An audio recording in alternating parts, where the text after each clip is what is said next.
The Unsigned Podcast. Yeah, that's pretty much it. Feels good, Anything man. else to let him know about? Nah. Just we always take the piss out of each other, so it's just yeah, that's cool. You might get roped in as well. No, she takes the piss out of me. No, you do it back. You do it back as well. You do. It's true. But actually, I want Rob back. Because he actually took the piss out of you more than I did. He constantly takes the piss out of me. Yeah, he really does. Alex Francis is here. How you doing? Thanks for having me. All good. Thank you very much for coming in. It's a pleasure.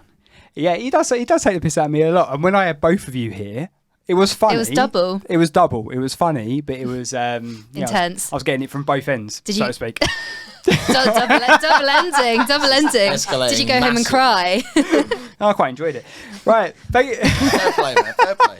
You do you. Yeah, you do you. I'll do me. It was funny. It was good. Usually what we have Lizzie or Rob co-hosting with me, right? But on a particular week, we had both of them come in when we had Gia Lillian, didn't we? Why was that? Oh yeah, because you were producing. Because I was going to produce, but sit behind the cameras, and then you two were going to present it. And then I turned around last minute and was like, "Oh, it'd be sad if you're not in it." Yeah, and then but then luckily we had Callum here, which was Gia's boyfriend, and he managed to sit behind the cameras and sort of help out. Sounds pretty natural to me. It was. It all worked. It was all meant to be, isn't it? It was all meant to be. Yeah. We first met. Well, obviously you've uploaded tracks to Unsigned. You've also uploaded tracks to Positive New Music Releases with Lizzie Romain. She is. But we actually met for the first time a few weeks back.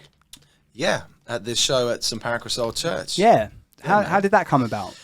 Well, like I've been like kind of devising, like trying to be tactical about like getting kind of calendar back together again, because this year is very much like, or should I say maybe kind of second quarter of this year into like where we are now has been very much like me sort of reappearing in terms of like I've got a 2-year-old daughter now, like so that all happened, and obviously COVID happened and everything, like everybody will say, of course, but just a lot of writing, and fortunately I just got so immersed in all of that that kind of just like that was the wave that kind of just saw me through to where we are now and getting into like releasing new stuff again. Yeah. So that gig was kind of a sort of, I hope at least was kind of like a reintroduction to the fact that I'm kind of like, displaying these songs now. I'm kind of trying to kind of get back to being a regular kind of fixture on the gigging circuit, really. Yeah. I was thrilled with how it went. I was it was so a great glad, night. It was, man. We made a nice film out of it too, and it's like it just felt like the right kind of setting. Where is that film? Is that film? It's coming together. There's a video that just came a couple of days ago, and there's a bunch of pieces I'm sort of because you could see so many people walking around, couldn't you, at the gig? Like loads of people, with different cameras. And I was because I said to you at the beginning, didn't I? I was like, "Oh, can I? Do you mind if I take a few photos?" And you were like, "Yeah, come on." So I was like, always, I was like, you sat there with your little camera. It's there. Oh yeah, big camera. It was that camera, and I was sat there thinking, "Oh yeah, I'll take a few photos." And then I was like, all these people were like going around with a load of professional gear, and I was like, it's not really much point, is there? Really? No, exactly. Do you know what? I'll tell you what though, like and props to everybody that I've ever worked with. But like the more people I work with on content creation, they just use everything. Yeah, like, everything right down to like iPhones that are a few dates back. Like we should have put a drone up in there. There was enough space in there. It's that kind of. Next Can you imagine drone footage in that church? That'd be incredible. That would be sick. That'd be incredible. Really good. That'd be great. Next time. Yeah, exactly. I might. Do you know what? It felt really good, and I may well look at like using it again, like as the turn of the new year comes and doing something else focused in London. How did the actual gig, like the venue and that, come around? Because you were there with Will Pope, Celine Love, and then obviously yourself. So how did who was the one to set it up? Okay, yeah. So I've got some friends, Fika. I don't know if you know the group Fika. I'm sure you guys heard of them. Yeah, but they're amazing. They're Southeast guys. They're like a kind of jazzy soulful vibe, and they did one, and we've got a mutual kind of piano playing, keyboard playing friend of many years. And they did one probably the beginning of the new year, beginning of this year even, and the promoter, like I couldn't get there, but like I saw all the coverage and I was like, this looks great. And like promoters can be 10 a penny in this town, but like this particular guy, his name's Kevin Coakley, the Sound Sniffer is this kind of pseudonym for what he does, and the guy's just so switched on, and like we were just spitballing ideas for ages, for months, and that was kind of the culmination of that. That's what the show was. And then Celine got involved, which was great, and then Will. And so, you know, it was... So did you recommend Will? Is he like a friend of yours anyway? I didn't know. So Will himself, no. Celine, I was kind of on the radar. I knew about Celine before, but Will was like brand new entity on the night. He was great. He blew me away. I loved his.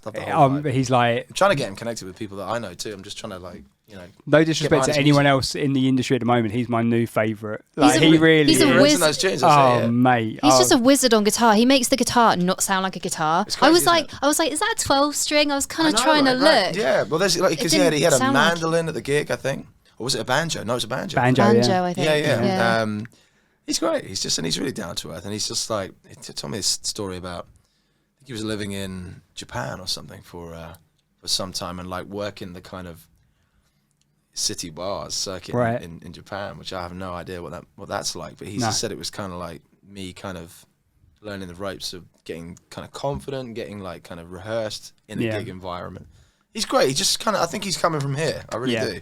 He's actually doing the so Islington Radio putting on their own festival in a couple of weeks. He's on the lineup for that. Oh, he's been poached. Yeah, so because someone wicked, man. That's that's perfect. Someone that uploaded music to us. I can't remember who it was. It might have been Lucy Lane, I think. And on like some of the artwork she sent me, it showed the Islington Radio poster. I didn't know when it was on, to be honest. Bearing in mind I'm part of it, I had other things going on, so I'm not available that day. But I saw that Will was a part of it. I was like, oh, fucking brilliant! That's I'd great. love to see him again. He's nice. booked in to come in here at some point. It's nice to see the same names like again and again and again. It's really it's nice to see them reoccurring on festival lineups or gig lineups. As much as there's amazing folks like yourself that are doing so much for championing undiscovered music.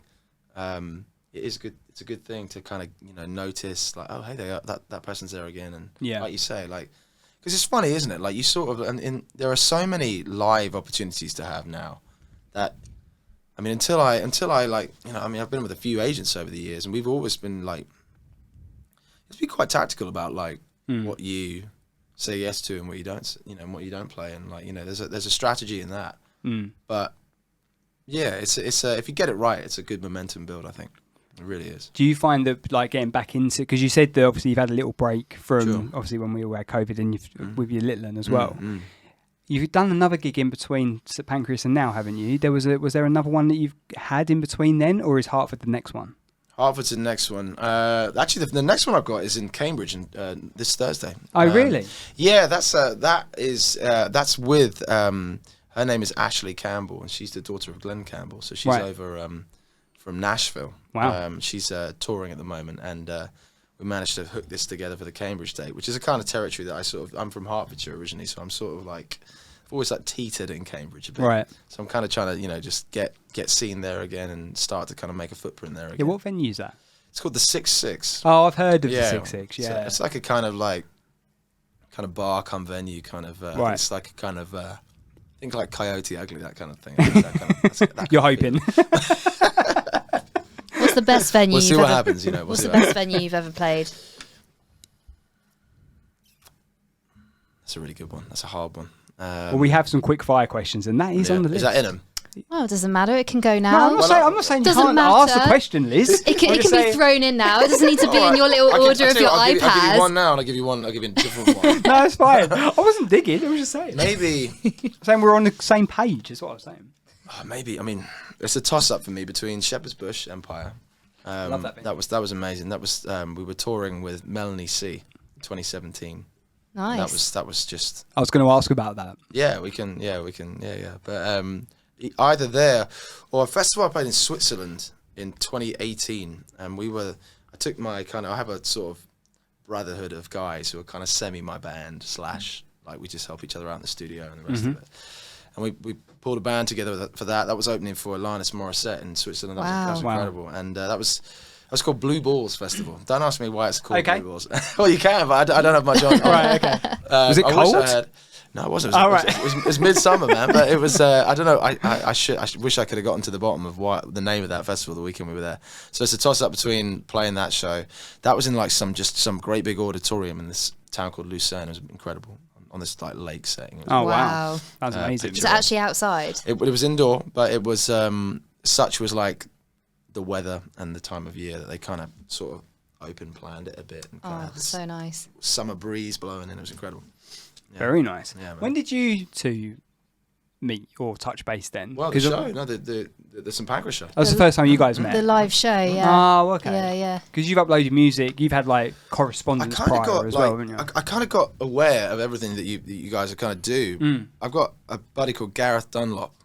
Oh, know the name, yeah. He's been on my show a lot. Yeah. A lot of times. Yeah, Probably a good 3 to 5 times. Right. I've known Gareth for donkeys, yeah. I love Gareth. Oh man, he's a killer. His songs are amazing. Incredible. He was actually saying in the last voice note that he sent me, I think he was talking about one of his songs, and he was saying that he was out in America somewhere, and he's done a lot of writing for other artists as well. That's right. He did staff writing in Nashville for years. That's where I met him for the first time. Actually, I was there on a writing camp, and he, my brother had a fella by the name of Jerry Morgan playing drums for him at the time, and Jerry comes from Belfast. Gareth comes from Belfast. Right. The Belfast thing is there's a lot of, I've got so many sort of accomplices in Belfast now. There's so many musicians out there. Right. Anyway, so Jerry was like, hey, you should try and write with this guy. The sessions were stacked up that week. It was a proper schedule, and we managed to get an evening in where we'd both been grafting away all day. We were knackered, we would rather probably gone for a beer, but we got a session. I went and saw him at this little studio he was at called the Blue Room, and it was the best thing I got all week. Oh, really? With him. And then immediately we were when we got home, straight over to his, loads of songwriting. Oh, sweet. Have you released a song together then? Or I have you got I have tracks? one song. Yeah, I have one. No, I have two actually. I have 2 tracks out. One called Hell and Heavenly, and one called All My Life. I co-wrote those with Gareth. Really? Yeah. Okay, nice. But I'm just he always knocks me out. I just love his whole kind of his whole stance and mindset. And he's got 2 kids and lovely wife, and the whole setup. And it's just even before I had my little girl, I just kind of looked at it and sort of thought, this guy's kind of just he's worked it out. Yeah. There are ways to sort of do this. There are ways to kind of balance it. Exactly. He's got this amazing place in the Docklands in Belfast. Old Dockmaster's house, and he's just kitted it out with the studio. But yeah, so I saw Gareth had I think he had Animal out, his track Animal. That's a stunning and, track. I think you guys, and that was kind of, and I saw it and I started delving in, homeworking on what you were up to. I was like, fuck it, I'm going to throw a few tunes in and see what happens. Well, there you go. And we played with. You were really kind with that. If I can't have you, thank you very much. Yeah. You got more tracks coming out? Obviously, I know you say you're gigging quite a bit at the moment, but what's the sort of plan? I've got a pile of material. Right. Just trying to sort of just get, once again, just get methodical about it and kind of, work out what the next best thing to do is going to be. I think with everything going to plan with I've got a really supportive kind of production team called Metrophonic Music, and they're in Surrey, but they're close enough to town. And we're just trying to connect the dots, really. I think we'll try and get something out before the end of the year, and then just continue to, because the way with tracks and consumption now, you've got opportunities per song. You've got opportunities to pitch for live stuff per song. If you can pull in as much kind of sort of promotional value to each song. That's what I'm trying to be about at the moment. I don't think it's going to be EPs or albums quite yet. Right. I think it's just going to be we're writing with the idea of an album in mind, but I think we're gonna I just think sort of from the consumption perspective, people seem to be okay with just taking it one at a time. Single every 4 weeks, 6 weeks. Maybe what's the 6, plan? Yeah, maybe 6, 6. maybe even 8. We'll see. But it just depends because sometimes a campaign can last longer than the last one. You can get a little bit more tail end out of a campaign and promoting it. So I'm just going to take each one as they come. Do you write your lyrics? Because there was a lyric that I said to Matt in the gig, and it's, "I'm broke, but I don't need fixing." Oh, right, yeah. And it just that you literally leaned over to me and you were like, "That's a hell of a lyric." I was like, "That's a hell." Thank you very Honestly, it was one of those lyrics that I heard it and I was like, "That is a lyric." I don't know. It just really struck a chord. So yeah. I mean, I kind of I do a lot of kind of collaborative songwriting. I just tend to like to do it that way. I kind of will start something up on my own. Sometimes I finish a song. Sometimes I don't know. Some people I think kind of go, "This is going to be my method," but I try not to kind of just stay anchored to one thing. But it's just ended up for the last few years. It's always been collaborative. That one, that's a song called "All I've Got," and that was 2018, maybe 2017. I wrote that with 2 buddies actually. One fella called Connor Reeves, who's a phenomenal singer, but he's just got a great turn of phrase. He's just really, we just had, and this other fella, good friend of mine called Cade Hussein, who again is just from a kind of writing perspective. We wanted to like with that one.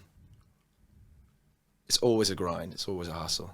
It's always like you have a good month, you have a bad month, And we were like, we want to try and kind of come up with a theme that you could kind of say, hey, like the people that are really close in your life, listen, this is the way it's going to be, but don't doubt that I'm here. So that's kind of where it came from. It's just such a good line. Yeah, thanks very much. Was there another one? I feel put like me on the spot. well, you always put me on the spot. Yeah, I know. Go on.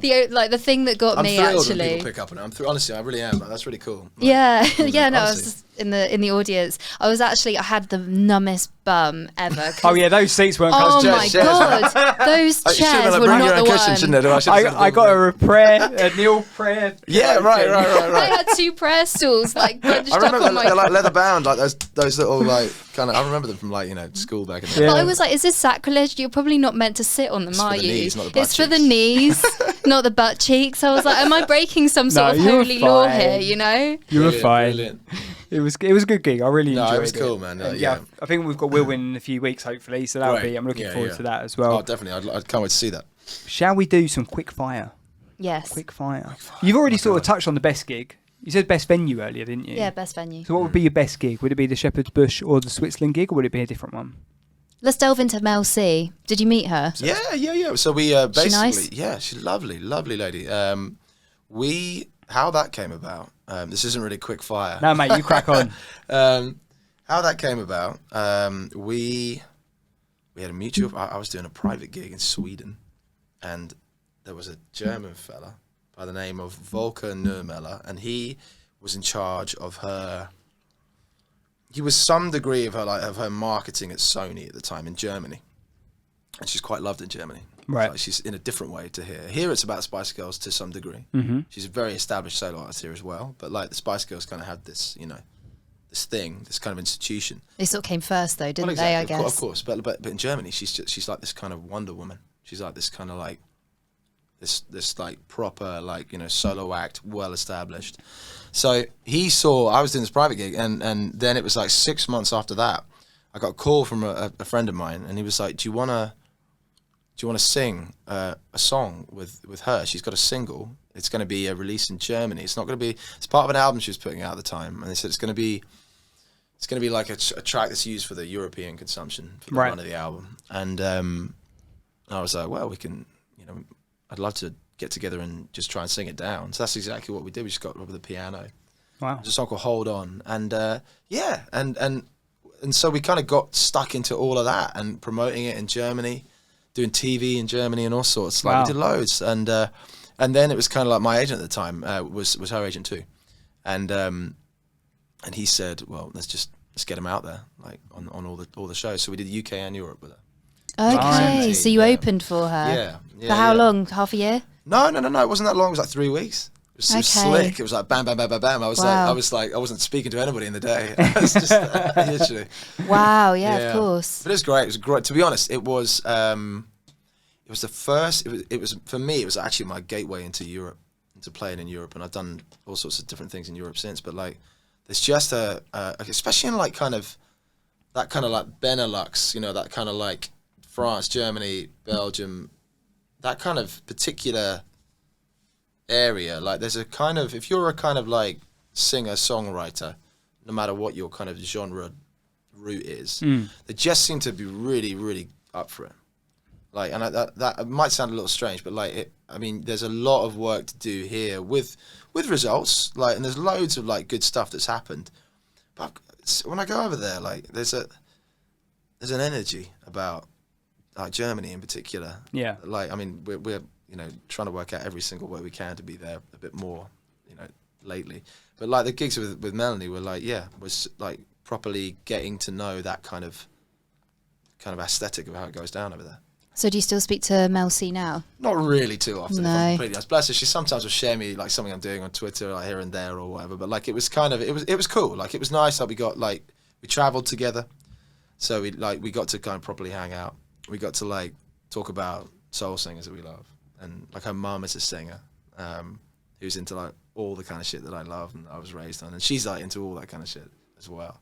It was nice. It was a good crack. Yeah. It was like, there was not one uncomfortable thing about her, like hanging out with her. She's lovely. She really is. That was so nice. Yeah. So what tracks did you play in the warm-up? Were they covers or were they original tracks? Original, or they were all originals? How long was your set? I was probably doing like 40 minutes or something like that, 45. I think I was doing a cover or two. Like with covers, it's funny. Like I like to I never like deliberately go, right, I'm going to change it all up, but I like to kind of just find out what feels right for me to interpret and inherit a cover.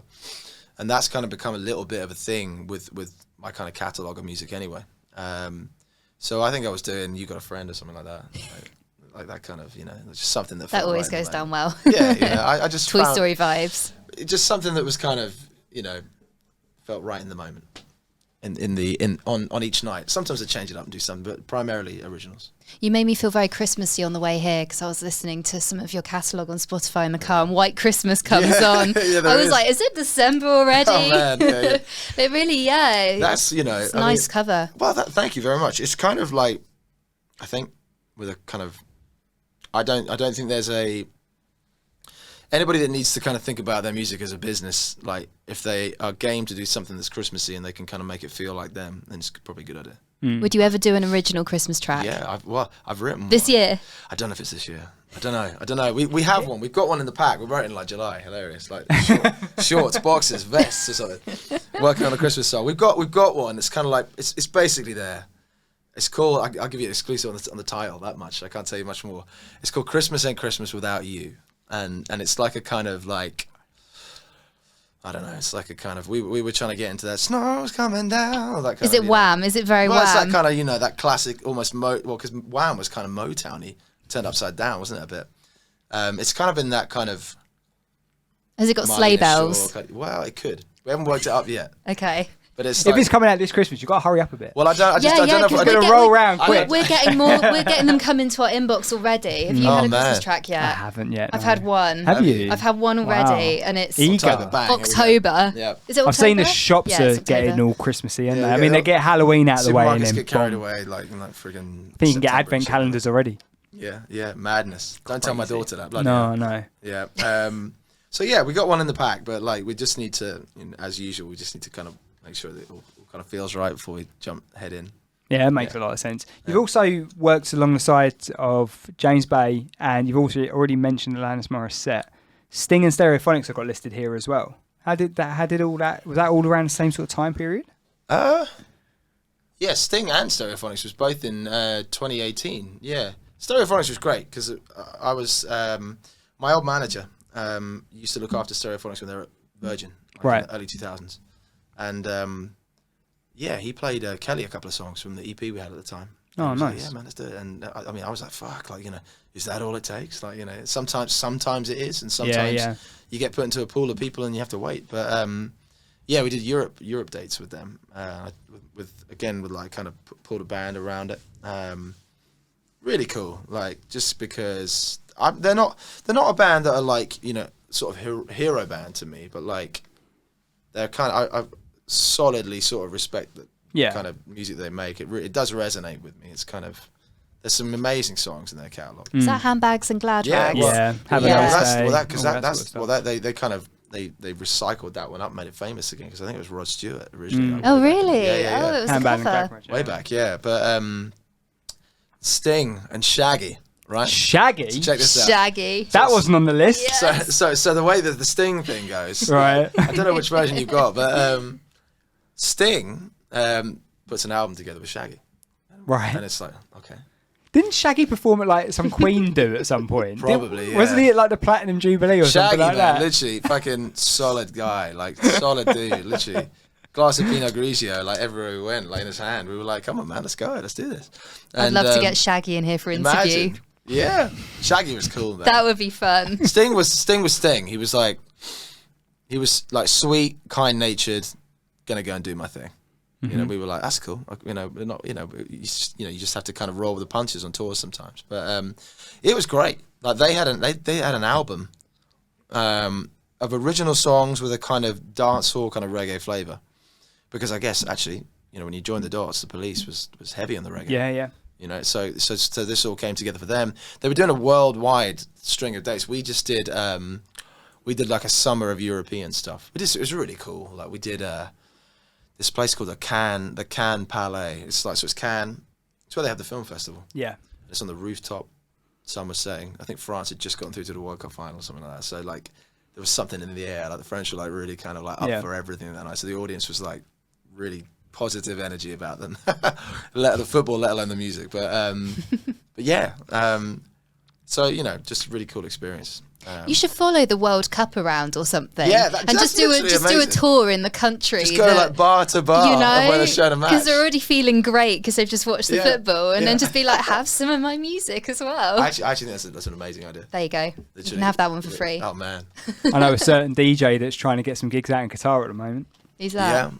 Oh, I can't when does it start? Like literally in a few weeks, isn't it? It's madness, so I've booked. So this podcast is filmed every Tuesday, right? And I was chatting to Rob the other day. He goes, "Did you check the World Cup fixtures?" I went, "No, I booked the podcast in." He went, "You might want to check." I was like, "Oh shit." Do you watch the World Cup then? Are you football? Yeah, I do. Who do you support? Oh, see, now this is going to get me ripped to shit, isn't it? Come on, Come on. I'm a Man United fan. Okay. Man United. I've always been a Man United fan. They're having a better season than they had last. Ian, are you a Man United fan? He doesn't like football. Oh, so where did your football we're going into this from? Yeah. So basically, Sorry. Digression. So my stepdad, who I also call dad, so when they're both in the room, it's very difficult because my stepdad's been around since I was 5, right? He's a Man United fan. So when he come along, he was a Man United fan. I was like, well, I'll just support who he supports. And that was it. Because like producer Ian, the dad side of that side of the family, aren't really into football. Well, some of them might be nowadays, but they never used to be. But they never really were. So the first influence I had was my dad Graham, my stepdad, and he's a Man United fan. So that's why. But as I was growing up, obviously Man United were really successful when I was little. The glory years. Yes, you were loving life. Yeah, exactly. So, but I used to get taken the piss out of all the time. So I sort of like kept my didn't really talk much about it, and now I'm older. I think, oh fuck it, and they're shit now, so it's great in a way because I don't get. Arsenal are doing well at the minute, aren't they? Yeah, one of my best friends supports Arsenal. There you go. It's all I mean, it's The thing is, like last season, it's one of those things that we don't really talk about football much on here, but because Rob's a Liverpool fan, exclusive. Rob's a Liverpool fan, hence why we don't really talk about it much. But yeah, it's one of those things that I watch a lot of and I really enjoy it. But I sort of feel like with the World Cup coming when it is, not only where it is, but the time of year, it feels weird. They're kind of just squeezing it in, aren't they? Yeah, it feels weird. It's Qatar got the bid, didn't they? Yeah, so Qatar got it, and then hot at the time of year. Yeah, exactly. But David Beckham said it's all right, so it must be fine. Let's see what happens.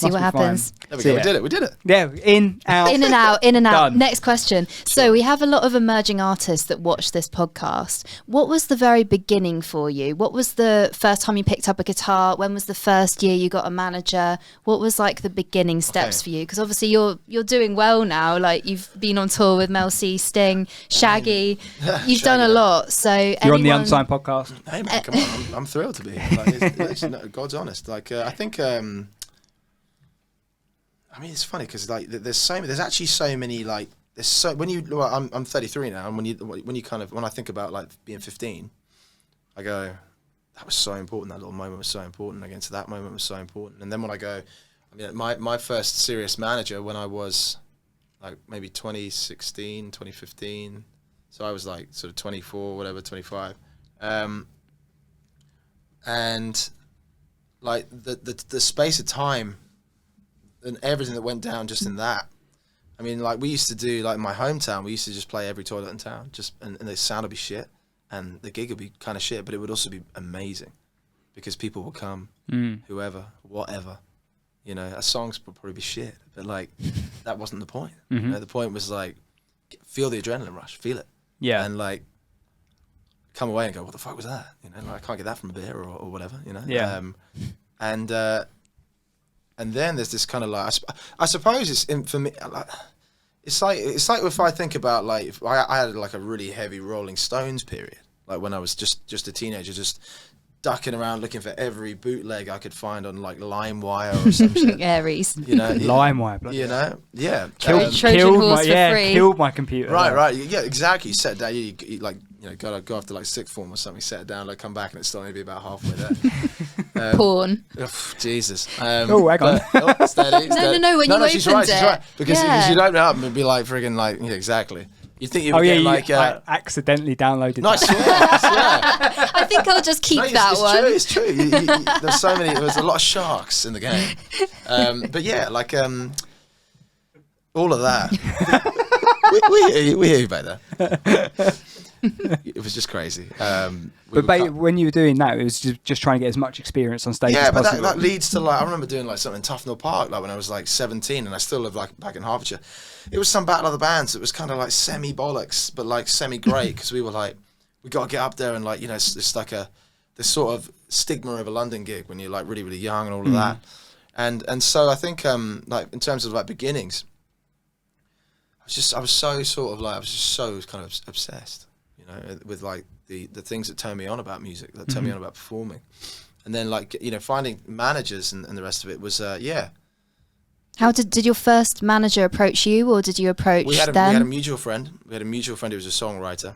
And it was just kind of just showed a few songs, and then we just hung. We just hung for a while. And I think, because I mean, definitely, like, I think now it's so easy to say it, but like, you have to get on with people. You have to like, and I've definitely put up with shit, like over the years, and thought, actually, what the fuck was that? Yeah. My first deal with a label was like, you know, I'm not going to say it was completely shit, but it was like, it was more maintenance than it was like, you know, progression and developmental, you know. That's so easy to say it like that, but like, there's just so much talk. It's so easy to talk in the music industry, but it's like hard to cut through and be like, what are we actually talking about? Yeah. You know, are we doing something? So I think loads of learning curves, and like, you know, hopefully I'm wiser.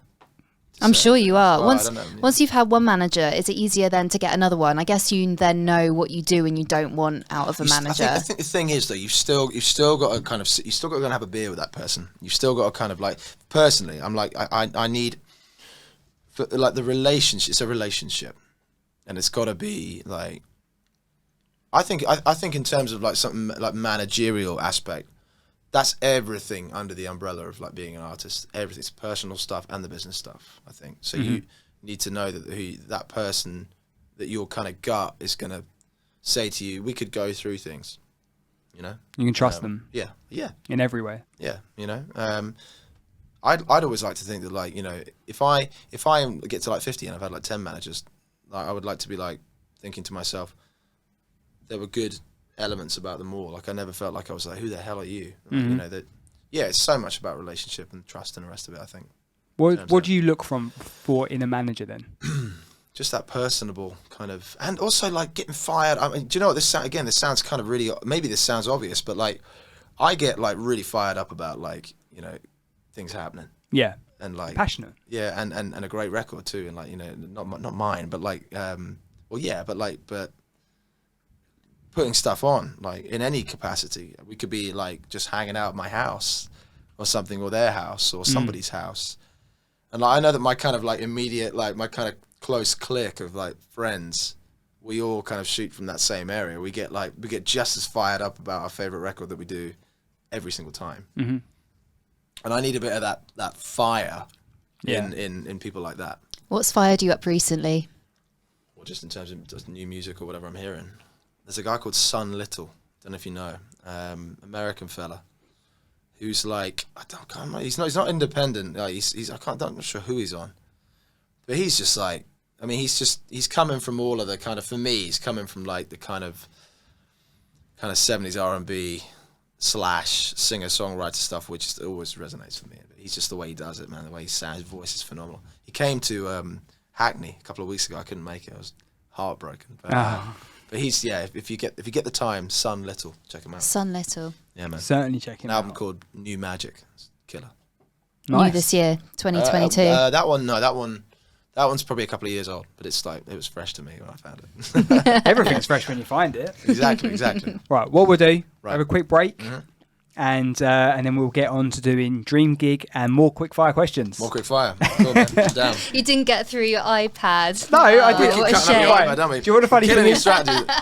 Mate, I'm happy. That's what I do. love this. I love this. When I have to go through everything on the iPad, you sort of like one of those things where you think, oh Christ, like you have to go to it all the time. Whereas when it's like this, it's just easy, innit? Yeah. Just laid back. That feels good, man. I haven't got to do anything. You two just go.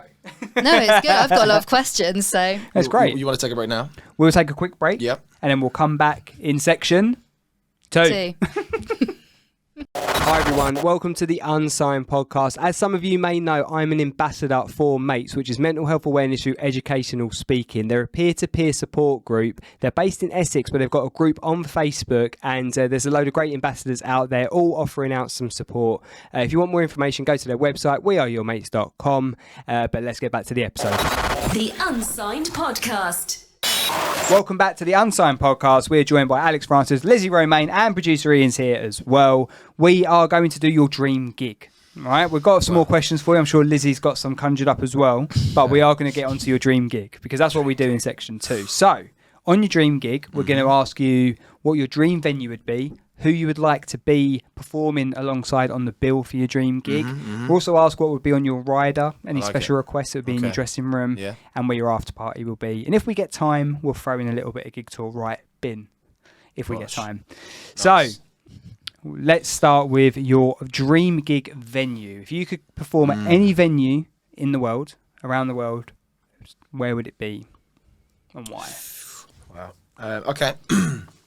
Purely like kind of for me like kind of romantic, like I've never been to LA. I've never done any West Coast.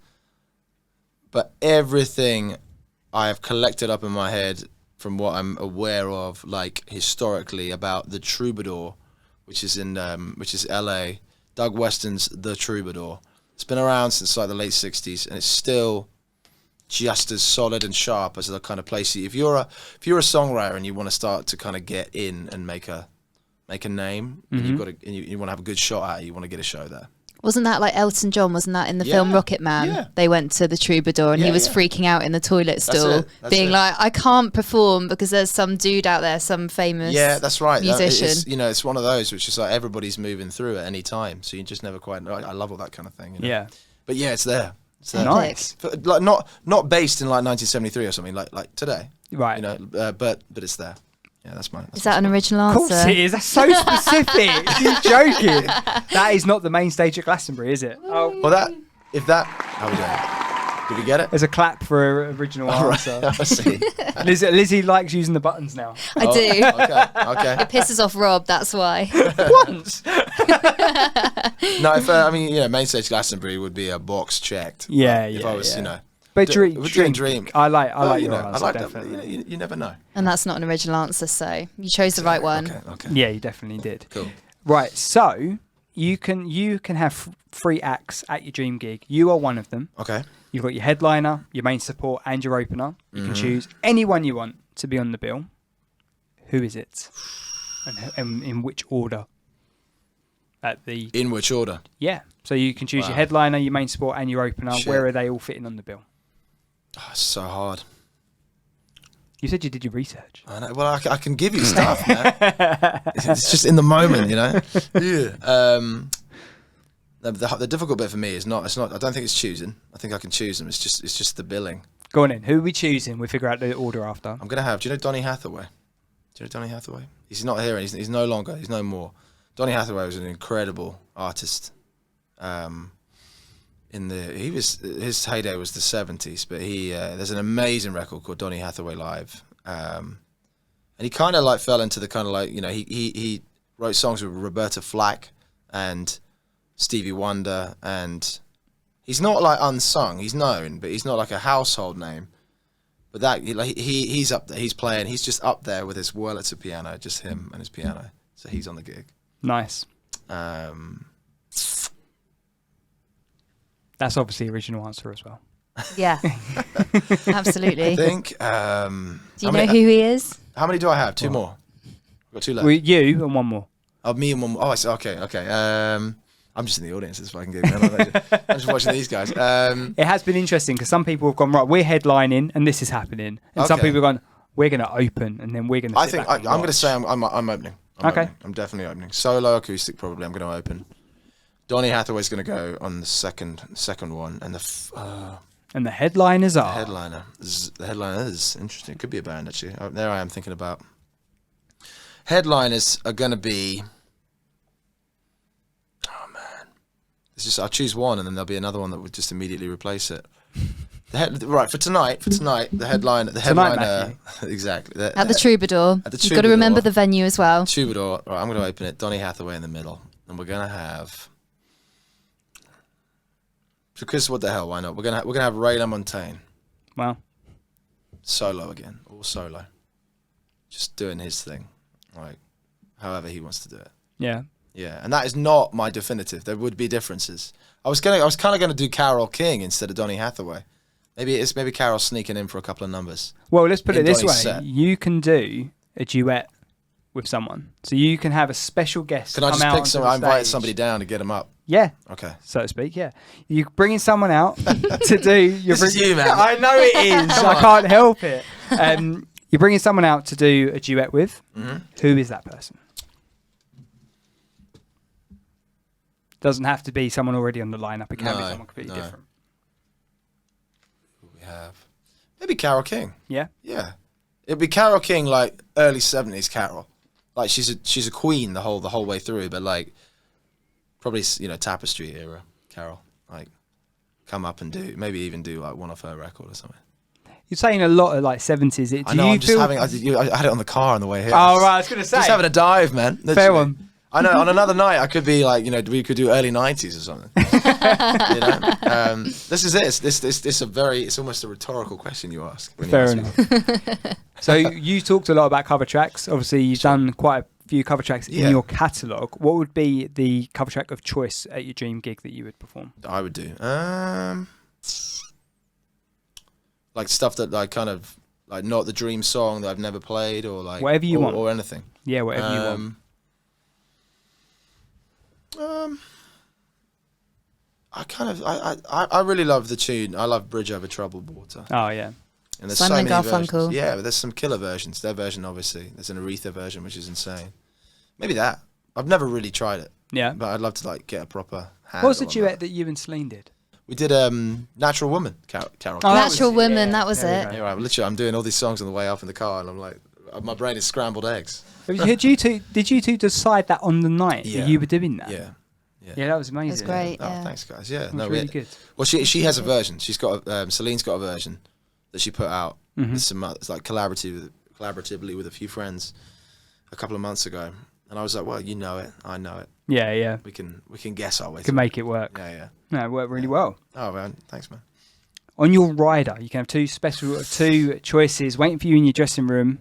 Okay. At your dream gig, what would they be? We've had examples of certain food, certain drink.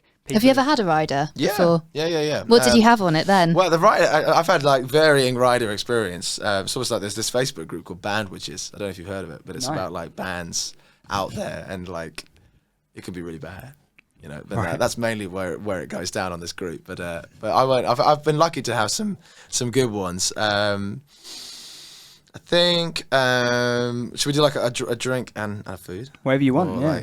We've had games rooms as a request. We've had special chairs. We've had puppies. We've had what else? Puppies. People have said like puppies waiting for them. Wow. Like I've got a little dog. His name's Nigel. He's a wire-haired. That is the best name for a dog. My dog's called Poppy. I like that. But Nigel for a dog. Nigel. I like that. Yeah. Yeah. Maybe on my rider, if I was allowed it, maybe Nigel could come through and just hang. Yeah, I wouldn't That'd be choose nice. Poppy on mine. He'd be okay, I reckon. He'd be all right. Like he'd come in all excited and shit, and then he'd get it all out. Right. And Okay. then he'd chill. So maybe he has actually part of my rider. Fair enough. Okay, and then the other part, there's this cheese called like Napoleon, and it's like this soft cheese. Just really little. What? He's referencing historical references there. Yeah, very good, very good. He's full of it tonight. Sorry. It's incredible. Sorry, yes, Napoleon cheese. It's like a kind of. I think it's French. It's like a. Of course it is. It's like a sort of like a soft. It's like a soft cheese with like a little bit of blue kind of to it. And as long as we had some of that with some like nice bread, because I'm not a big like meal consumer before a gig. Right. Like I think what happened back in the day is that like my brother and I would be doing a gig in our local wherever, and my mum would be like, right, I'm making dinner. I don't care about your sound check. You're gonna sit down at 7:30, you fuckers, and we're gonna eat like chili con carne, and you're on stage at 8:30. And I think too much of that probably went down back in the day. No. Right. Bless her, she was all Acid passion. reflux. She was all passion. Don't get me wrong. It's delicious chili. Ma, if you're listening, it's delicious chili. But like, But maybe at like 5. yeah, that's what exactly. So that's every tour since. It's like, what time would you like to eat? Or like, we could bring a rider Never. in, or like, I'm gonna do like a late lunch, Right. and then I'm gonna like pick at something. So that's where I'm coming from with the cheese on the Makes right. sense. So yeah, that's Does me. make sense. What is the worst thing you've had on your rider, though? You don't have to Worst say thing. where, but Probably like I know it's in Europe, and it's just been like really crappy beers, like really like nasty beers. You finish the show, you're like, yeah, I need a cold beer, and you just get a really shit beer. are they warm as well? Well, that straight off the bat, but like sometimes just stuff that's like it's like low end supermarket in the middle of like Europe somewhere. Sometimes it's great. Don't get me wrong. Yeah. Like, sometimes it's got like bloody like Aperol and something like that. But not every time. So out of all the moments you've had so far, obviously you said you've toured with a lot of great artists, and you're obviously doing your own gigs as well now, back after sort of enforced break with COVID and everything else. What has been your made it moment so far, or have you had one yet, or what would it be? I did a tour in Germany. I did a really small tour at the end of 2019, which was a headline run. It was really small clubs. It was like 100 capacity clubs tops. And that was like, there was like a lead up and a build up to that. Like the singles that I released that year, we were targeting Germany, and we like had some playlists live out there. And I think because, and some radio actually out there as well. And I think because of all those factors kind of being pulled off, and then doing those gigs and then getting people to come and being in another country, I think that was for me that was a big like, okay, Yeah. stay in the game, But the main one is just something that like just keeps me kind of like energized with the music industry is just making it sustainable. Mm-hmm. Because there are so many ways to do that, but like you really have to tailor make it to yourself Yeah. and your life, So that is like that was a moment like where it was like, yeah, this is you doing your thing, and people are coming to see that. And I've had some really lovely experiences of doing that. I think it's because it was like a 5-date run, and like we came back without having to like saw off a leg, if you know what I mean. Yeah, And yeah. It was So yeah, I think that was a good moment. That's really cool. Yeah, What would be next on your list for obviously this country, but sure. where would be your next sort of overseas trip to do Overseas, I'd like to do a bit in America. Yeah. I've tickled America. I've done a little bit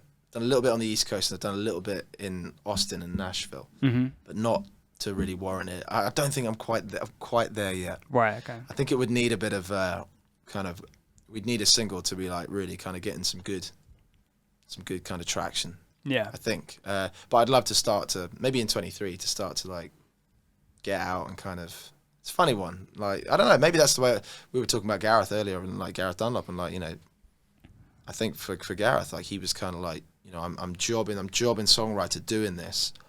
That was the route, like, picking up the gigs where he can get them too. So I don't know, like it might be going over there might facilitate in a way that I can't see it yet.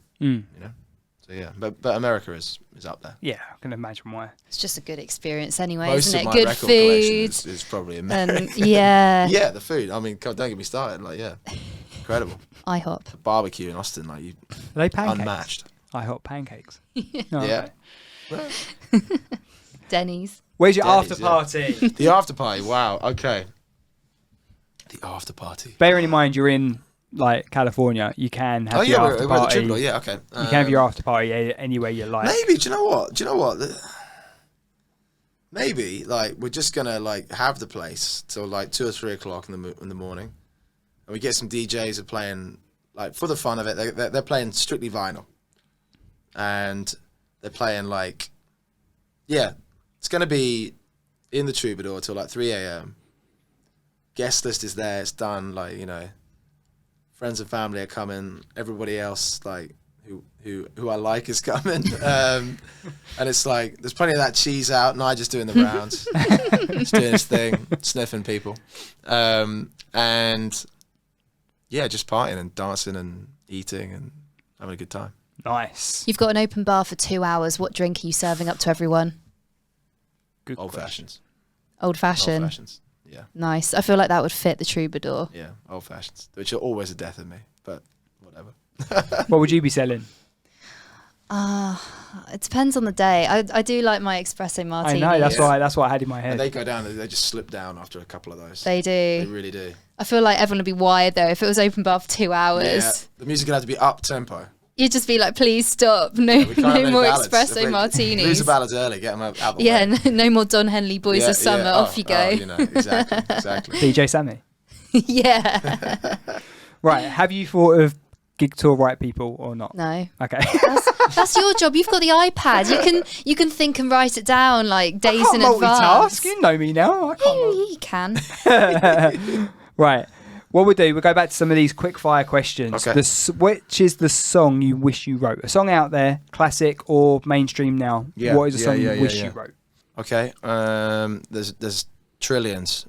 I might do Bridge Over Troubled Water actually, like we said earlier. Yeah. Like, it just floors me every time, the lyric. Like, to say, yeah, thanks, man. To say that well. Yeah. To say it like that, and I love a metaphor as well. I love that in what I do. And like the it's just all of it, like the way they kind of package that up.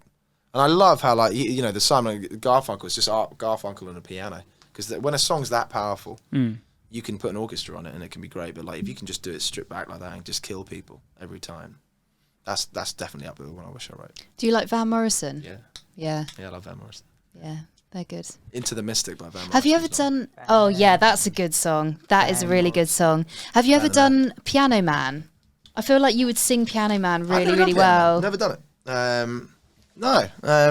But I could try it. It's Try it. Yeah. I'm always open to Homework. Yeah, damn right. Homework. We've never given homework out on this before. So there's a new segment of the show. First Lizzie's time. homework. Lizzie's homework. Lizzie's yeah. homework corner. Can't wait for you I to just mark feel it. like you would sing that really well. Can you play piano as I well? can play a bit. I can play a few chords. Like, I Yeah. play enough to I can kind of play enough to like probably write a song, but I feel like I'd actually have to get it learned. Yeah. But Yeah. I'd love to get a bit more piano in my life. Like, guitars are always strewn around, but piano, I love. Like, there's something about like a different instrument with chords, especially when you play chords that you might be really familiar with on another instrument. It just opens up the whole something inside here, which is like, whoa, what the hell is that? And then you go to sleep and have crazy dreams. Yeah. Yeah. Hopefully wake up with some good idea in your head or something. Yeah. An artist you should love but you don't. That's a great one. That's a great question. We like a bit of controversy. Yeah. Oh, I should love, but I don't. Taylor Swift. I don't Did we know. have that before? No, we didn't. You did. No, I said I liked Taylor Swift. I'm sure it was our guest that said Was it? that. Yeah, they said I they didn't thought like it Taylor was- Swift. I said I had an issue because she went off of Spotify back in Oh, okay. whenever. So then I couldn't access her songs anymore. Someone, I can't remember who it was. Someone did say, I thought it was you, but obviously it wasn't. Someone said that their friends were really into Taylor Swift, but then she wasn't. I can't remember who it was. So yes, so Taylor Swift. I understand. I I've It got was a probably lot of Gia respect. Lily. Was it? I think it was Gia Lily. No? I thought it was further back than that. Oh, Anyway, go back anyway. and watch. But maximum adoration and respect. It just hasn't hit me Yes. once yet. Maybe it will, but I mean, it is singing about, girls driving with their hair. But In the I winds. can see the coolness of that. I can see Yeah. it. Like, I can, Cyndi Lauper, like, girls just want to have fun. I can see all that kind of aesthetic. I can see that direction. For some reason, she just hasn't like made me go, wow, fucking hell, look at that. It's incredible. But we'll Yeah, but see. you're always going to have people you like and you're not sure of. Yeah. I mean, there's some people that I don't know, you just take to some people. If that's because maybe your personality hasn't quite clicked, or if it's the maybe song. it's my time of life. Maybe I'm just not. Yeah, you're not the- 33-year-old now. Do you know what I mean? Man, literally, like, play football on Sunday at the stag do I was at. I'm still recovering. Still creaking. DOMS, delayed onset muscle soreness. No, you're right, actually. Oh, mate, I'm older than you. Don't worry about it. I would recommend an artist. You've already recommended one. Please remind us. Okay, so there was Son Little, Yep. who's killer. What was the full question? Was it just... It was just recommend an artist. Okay. So Son Little. I'm going to recommend my man Guy Resende as well, who is like... Guy has played guitar on tour with me for a few years. And he's branching out as a solo act. You guys have got to hear him. He's killer. Amazing songwriter, credible touch on the guitar, soulful approach to what he does. He's really great. So I'm gonna recommend Guy as well. Nice. Right here in London as well. There you go. Well, tell him to, Yeah, damn right. Yeah, definitely. And Definitely. Come on here, and send us your music. send Guy. our way. Yeah. What's your jam? What is the song that you're at the stag do the other week, Okay. and a song comes on and you're going straight to the dance floor? What song Straight is to the it? floor. Yeah. Off the Wall, Michael Jackson. Yeah. Yeah. You're a big Anything- NJ fan Yeah, because Yeah. Human Nature is like one of your covers that's done very well. Isn't it? Anything off that record, anything off the Wall. Man in the Mirror, is that off that No, one? that's a bit like, I think it's not bad. Oh, okay. Which is, I mean, incredible. song. Incredible. Or like, do you know D'Angelo? D'Angelo? Like, D'Angelo, kind of like mid-90s into early 2000s. He had a huge record called Voodoo. Right. Which was like, he had this song called Untitled, like How Does It Feel? It was called Untitled brackets How Does It Feel? It was this famous video where he's like basically naked, and the camera was just it was just a shot on him the whole way. He's like baby oiled up and everything. It was all the cliche, but it was like doing this slow move all the way down, and you only kind of get to about there. And the way that it was very kind of like Let's Get It On, Marvin Gaye-ish, kind of like that kind of era, and people just went wild. They just managed to nail this marketing thing with him in this single. But he's got this record called Voodoo, and it was like a big, like, it did quite well commercially, and like it just kind of blew the whole thing open in terms of like what it means to have great players on a record again in like the late 90s, when a lot of it was quite soaked up and covered in like, kind of easy sleazy production. Right. And like he came forth with this record, and it was just like everyone was just like, whoa. I feel like everything was shocking in the 70s. Yeah. I mean, it was Now it's like, what can people do to really deliver that shock factor now? totally. It's a funny one, isn't it? Because like you wonder about whether people were just energized and they were like, well, we're just going to do something, sort of stick it to the man to some degree. And whether, right, even though we have, I don't know, man, like we could go down a rabbit hole of all of this kind of stuff. But like, there were movements in the 70s, for example, that were like, kind of, sort of motoring, it's the wrong word, kind of like influencing the music and the art, kind of the art that was being made by the times. And we we do that today, but it's considered such risky business, isn't it? Mm. And you just wonder if, sometimes a bit more of that. What are you thinking? Like, well, obviously Motown with the whole with that whole movement, and you think about punk like that. Yeah, punk Even massive. David Do you know what I mean? Bowie. you Yeah, know. Bowie, like literally, like everything. There was a string of terrible presidents in America, for example, and then that was talked about. And Oh, it's like the UK now, isn't well, it? that's what I mean. Like literally, like but Controversial. who's gonna kind of jump up and down, and so I don't know. It's funny, but talking in mention of him and like all the kind of cool genre kind of bending stuff that Marvin Gaye did in the 70s, like D'Angelo doing Voodoo. Yeah. Guy's kicking ass, big time. What was the first gig you went to as a punter? It was 2005, and I was like a teenager, and it was Santana at the Wembley Arena with my dad and my brother and our mate Tom and his dad. And it was just an arena show. We're up in the gods. We were like, what the fuck is this? Like, Yeah. all these people. He just, I think it's the sound that gets people Yeah. most. Yeah, that was my first kind of serious one. Not a bad venue to go for your first gig. Yeah, That's not I bad, yeah. I do Jesus. feel quite. I mean, I did see like friends' dads in pubs and shit. But, Yeah. Fair enough. What has been what's the first single you ever bought? Britney Spears, Baby One More Time. Mine was fuck, what was it? Baby Come Back. I can't remember who it was by. Baby, come back. Yeah. Yeah. Baby Come Back. Yeah, And he yeah. goes diddly bye bye, diddly bye bye bye. Yeah. Brilliant. Oh god, I can't Brilliant. remember how old I I was. was I like must have been about Woolworths, like when Woolworths used to have like their kind 12. of Oh, good old £1.50. Willies, yeah. Like it was like a jewel case, really thin. It was a single. maybe a B-side. You used to go in there like £5. You got a long way of £5 in that aisle back in the day. Yeah. That was it was Britney Spears. Got it back, probably stuck it in my mum's car or something. Probably snapped it within about 2 weeks or something. They were flimsy little things. Yeah, They were, yeah. Yeah. Do you remember yours? Yeah, I was just trying to think back. The Rasmus in the Shadows was definitely an early one. Black Eyed Peas, Where Is the Love? Definitely. That was a huge song, wasn't it? And Band Aid, Do They Know It's Christmas? And then the Now 53 album, I remember I that. used to get shitloads of Now. Yeah. I love the Now. What's the earliest Now you remember? Now 53 was like the first one that I actually Really? had. Who was on that? And it was DJ Sammy, Heaven. That was the Yeah. first track See, on side A. And then it was Last I Ketchup. forget how much older I am of you. The Ketchup song or whatever it was. The Ketchup song, yeah. Oh my God, yeah. Like I can just see the track list. That was a dance, wasn't it? Yeah, There was a dance to yeah. that. Yeah. I'm sure there was a dance to that Ketchup song. I think there was. I'm trying to get to the chorus in my head. Yeah, see, you're I talking can't- about... Yeah. Brilliant. And oh yeah, It something. was. It yeah. was. Oh my God, yeah. Those ones just came along, didn't they, back then? They come along. They but did. Like Macarena and all of that kind of thing. They just came along. Didn't What they? scares me about that is they're the first ones you bought, and I was going out.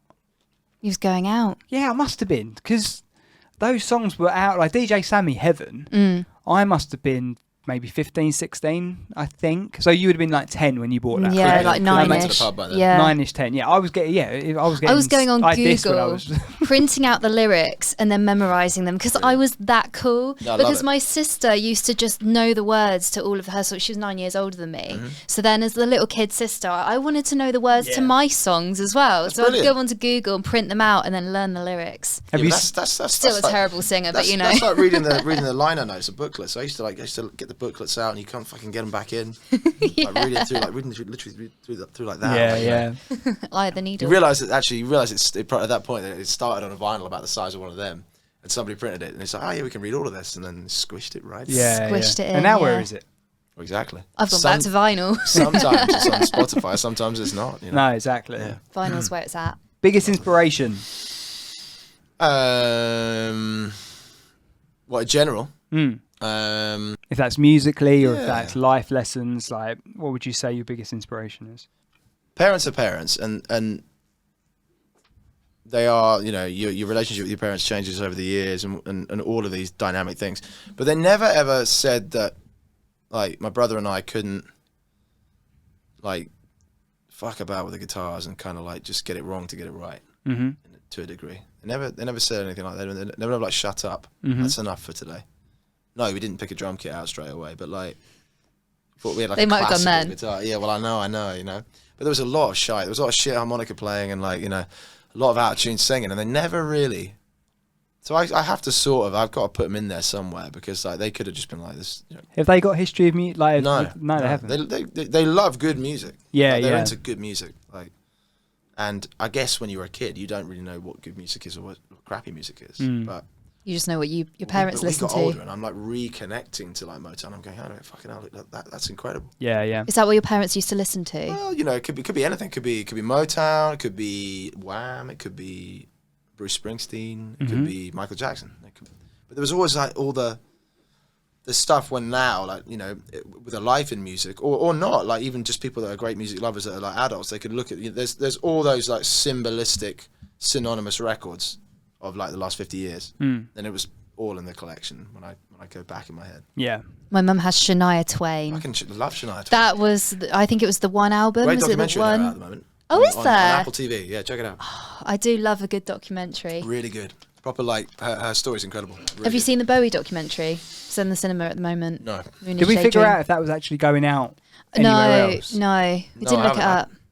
No, I It's haven't really seen- Yeah, good. I'll check it out. Yeah. I feel like you'd enjoy it. It's Yeah. a bit creepy at the beginning, like, but it's just very like hallucinogenic. He's a vibes. fascinating creature. He is very interesting. I came out of that with so many questions. I think me and my partner talked for about 3 hours, Yeah. solid. Bowie talk will definitely do that to you. Yeah. Yeah. Nothing required. No drinks or substances required for Bowie talk. You But can you- just go, whoa, what a guy. But you can see him change as he grew older. Oh, it's fascinating. Incredible. Okay, so Good movie. Shania Twain on Shania Apple Twain, TV. yeah, I can't remember exactly what it's called, but it is really good. Because she was like squeaky clean country, like when she was like a young teenage girl. And then the route to getting like finding out, like, it took her a few albums to get it right. Even albums with songs on that we would be like, fuck, that's a banger. That weren't the album quite yet. And it's just so much underneath it. It's really good. Check it What out. are your thoughts on ABBA? You an ABBA fan? I'm not like kind of like clambering over the record player to put them on, but I love them. Like, you know, every time I hear an ABBA song, I just go, wow. I think my songwriter's brain just goes, wow. Really? So yeah. as a songwriter, you Yeah, hell appreciate yeah. what went into ABBA? Definitely. Like they, Yeah. it is. Excuse me. It's absolutely undeniable. Like the everything that they do. Like, I mean, how cool that, like, you know, a group needed a platform like Eurovision, and then everybody kind of went, fucking hell. It's a bit like Sam Ryder. Yeah, the guy's getting his time, you know, and he was in metal bands and stuff, so I love that. I love that kind of, you know, sort of. It's not rags to riches, but it's like, it's just like, yeah, do well now, do your thing. I've got tickets to see Sam Ryder Yeah. next March now. Have ya? Yeah, he's coming to Nice. London. That's cool. Yeah. Yeah. No, I think his whole spin on what he's doing is really cool. We're finished with this one. Okay. One artist you'd love to see in concert that you haven't yet. Michael Jackson. Yeah. Yeah, definitely. I think like I'd leave my view of Michael Jackson at the door. Just go in. You'd have to, wouldn't Yeah, you? and just go in and just be completely destroyed by how good Yeah. that must have been. Like, you watch archival footage of concerts, and people obviously are just losing their minds, and you sort of think to yourself, okay, yeah, like, look at this. Like, we've got a lot of great stuff that's gone on since him and since his heyday, but there's some energy about it. I can't wait for my daughter to be like maybe 8 or odd or younger. Like, she's bloody hell, she's pressing skip ads on YouTube already. But like, Yeah, they're not silly. but like, you know, Why like, would I watch you this? know, like with your kids when you go, like, you know, something like Disney or Star Wars. I will, like, you know, and not even like because I'm a musician. I will do Billie Jean at Motown 25 one day with her, and if I can time it right in terms of her kind of attention span, literally, then I will be fascinated to see what that does to a person, because I truly believe that is. It's some power. Feeding the in him. music over Well, the there's years. some power in him as That's an act. good. Like, it doesn't matter who you are. You could be like, you could be into like new metal or something, or you could be into like punk, but you could still look at him and be like, whoa, what is that? Have you seen the documentary? Is it Natoya Jackson? Is she the youngest Jackson? She did like a documentary series that sort of went into her upbringing and all of. No, Janet Jackson. I did see something Janet with Jackson. It was.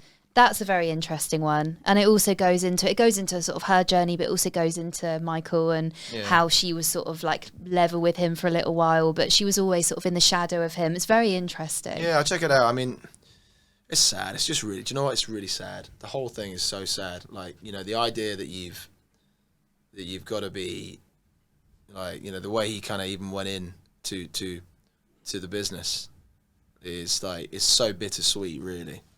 I can't. I remember when he kind of died. I went, I'm kind of going to retire from having too much of a view on the man. I'm just going to let those tunes, if they need to be on, just do what they need to do. Yeah, let them be. Yeah, but good question. Good. Cool, right. man. What we'll do is should we do Gig Tour right very quickly? Sure. Right. We're going to go Eric Clapton. We're going to go for Springsteen. We're going to go for maybe some more contemporary. Oh, my brain was thinking 70s. Oh, go on then. in if you've got someone. Go wherever. Don Henley. Yeah. Love it. And Ed Sheeran, Okay. just for argument's sake. Yeah. Contemporary, big songwriter. Gig tour, right. Okay, you need to remember those four, 'cause Oh, I'm right, certainly okay. going to forget. Gig tour, tour. right. So basically what you got to do, you got to do one, huh? And Bin. Oh, and Bin, yeah. So Okay. basically, you've got to have one night gig with one of them. It's like Snog, Marry, Avoid, but for writing. Gig tour, right. So you got one night with them as a gig, a year-long worldwide tour. You can write with one of them, and you've got to put someone's work in the bin. The bin. Wow, that's really. Okay, So we said Clapton, Springsteen, Don Henley, and Ed Sheeran. That's a mix. That. Okay. All right. One night show. Yep. Captain Springsteen, Don Henley, Ed Sheeran, right? One night show with Springsteen. Yep. No, wait. Yeah, one night. Yeah, one night tour. One night show with Springsteen. writing with Clapton. Yeah. World tour with Ed Sheeran, and I worship the ground on how he walks. I feel it's fucking amazing. Like, I'm a huge Eagles fan. I'm going to bid him for the sakes of that. World tour with Sheeran surely would open doors. Yeah. Yeah, you got to be tactical. I mean, you'd have to kind of like. Yeah, and you laughed at me when I suggested Ed Sheeran. Well, no, I'm coming. That's a business mind. Yeah, you got. Yeah, you you've got it. But and Don Henley, maximum respect to Don. Literally, I'd love to say songwriting with Don, but like I don't know, Clapton's solo stuff is so good, so good. Got Layla stuck in my head now. Yeah, I mean, yeah, every decade of Clapton has got something good in it. So, you know. Well, there we go. Decision made. What we'll do, we'll wrap up and then we'll have a couple of acoustic tracks from your good self. Could you look down the camera there and tell everyone where they can find you? And this is going out next Monday, so you can promote your Hartford gig. Wicked. All right, so if you want to find my stuff, all you got to do is at Alex Francis Music on all the social media channels, and Spotify is Alex Francis. And I got a big show coming up on the 19th of October at the Hartford Corn Exchange. So if you're here in London or if you're anywhere really, you want to get a ticket and come check it out. Cheers. Thank you very much. Thank you. Lizzie, could you tell everyone where to find your good self? LizzieRomain.co.uk. You've got all the socials up on there. Probably the best way is just to hit me up on a DM on Instagram, which is just at Lizzie Romain. But yeah, pick your poison. It's all on the website. Can people just slide into the DMs if they're uploading music, or just generally? Well, to be honest, I'll just take a Spotify link. Well, stop being dirty. Honestly. Dirty. Shocking. Yeah, no, but I a knew what you were Spotify, saying. yeah, exactly. A Spotify link is just as good as anything, because then I'll add you straight to my next review list, and then hopefully I'll get you on a show. I haven't listened to your list yesterday. Yeah, we'll talk about it after. Oh, okay, fine. If you want to upload music to us here at Unsigned, you can do via the website unsignedmusic.uk. Also go to futurehits.co.uk. And we've got photos and videos from the latest gig we were a part of. That is all coming soon to YouTube, Patreon, all those sorts of places. That's going to wrap us up. Thank you very much for coming in, Alex. Thank you. Really Thank you for appreciate having it. me, Lizzie, thank you as always. Thank you, producer Ian. Thank you, producer Ian. Thanks, man. And we'll see you all next time. Bye. The Unsigned Podcast.